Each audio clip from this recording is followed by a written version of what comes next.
Assalamualaikum warahmatullahi wabarakatuh. Ikhwani wa akhawati. Sa video na ito, pag-aaralan natin ang talkhis ng kitab Kayfa Tutqinun Nahw. Ang gramatika ng wikang Arabic ay napakahalaga upang mas malalim nating maunawaan ng Quran at ang Sunnah at iba pang tekstong Arabic. Kaya't samahan ninyo ako sa pagsisiyasat ng mga bagong konsepto at patakaran sa Nahw na tutulong sa atin upang mas maging bihasa sa wikang Arabic. At kung gusto ninyong matuto pa ng higit pa tungkol sa Arabic language at iba pang kaugnay na aralin, huwag kalimutang mag-subscribe sa aking YouTube channel. Tara, magsimula na tayo. Bismillah.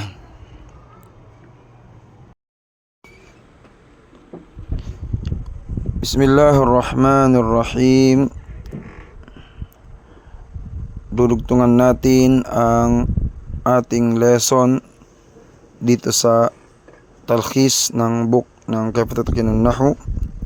Babasahin natin yung mga talkhis, summarization, mga shorts, lessons sa loob ng book, insyaAllah subhanahu wa ta'ala. Dito na tayo ngayon sa Al-Faslul Awwal, I'rabul Ismi Adh-Dhahir. Ang chapter 1, i'rab ng isim. I'rab ng isim dhahir or declension of a visible noun. I'rab ng visible noun. Wayanqasimu ila arba'ati mabahis. Ang i'rab ng al-isim adh-dhahir ay divided into 4 topics. It is divided into 4 topics. Al-mabhathul awwal, first topic, ang mufrad, singular, muthanna, dual, jam'ul mudhakkaris salim, masculine plural, mga plural para sa lalaki, sa mga kalalakihan. Jam'ul muannathis salim, feminine plural, mga plural para sa mga kababaihan. At ang jam'u at taksir, jam'u at taksir. Dito insyaAllah ta'ala pag-aaralan natin ang mufrad. Ang isim mufrad kagaya ng Muhammad, rajulun, baytun. Ibig sabihin, ang original na kalimat or ang kalimat na ang ibig sabihin is isa lang. Halimbawa, sinabi nating baytun, ibig sabihin isa lang, isang house, isang bahay. Pag sinabi natin qalam, ibig sabihin isang pen. Yun ay tinatawag na mufrad. Mufrad. Yun ang original, yun ang asal ng kalimat or karamihan ng kalimat. Mufrad. Ang pangalawa, al-muthanna. Ang muthanna ay ang dual. Ang muthanna ay kinukuha mula sa mufrad. Gamit ng or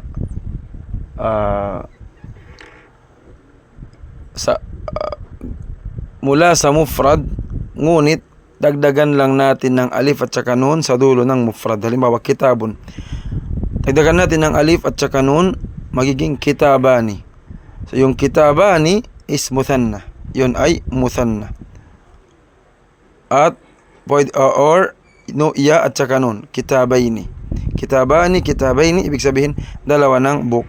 Qalamani, qalamaini, ibig sabihin, dalawa ng pen.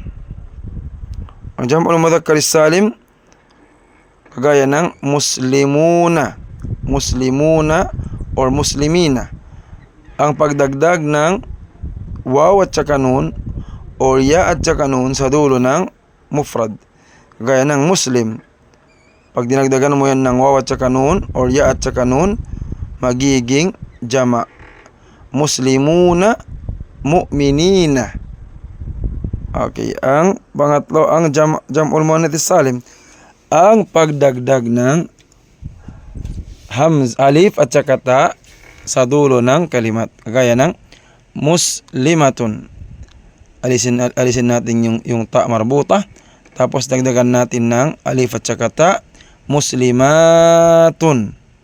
Mu'minatun. Mu'minatun. Sayyaratun. Sayyaratun. Yun ang jam'ul muannath as-salim. Ang panghuli, ang jam'ut taksir. Ang jam'ut taksir ay ang jama na iibahin niya ang form ng mufrad. Maaring dagdagan niya or maaring madagdagan sa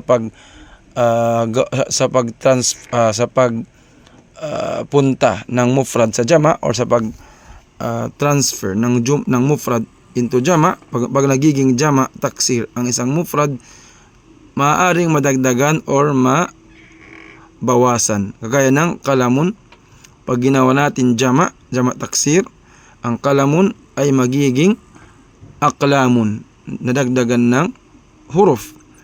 At ang kitabun naman, kitabun, pag ginawa nating jama, kutubun, nabawasan ng huruf.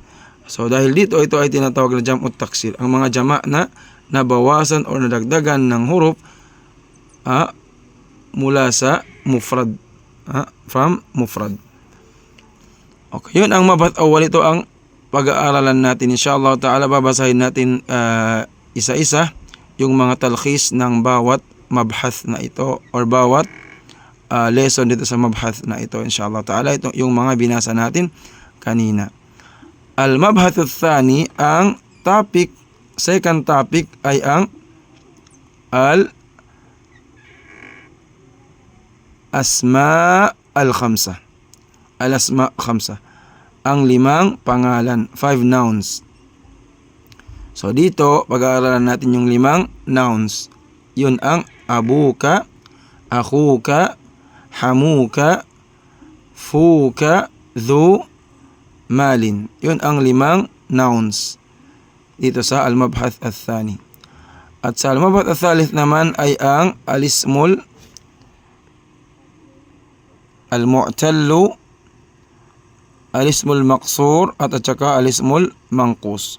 So dito sa al-mabhath al-thalith, ang pag-aaralan natin dito ay ang al-ismul mu'tal, ang al-manqus at ang al-maqsur at ang al-manqus.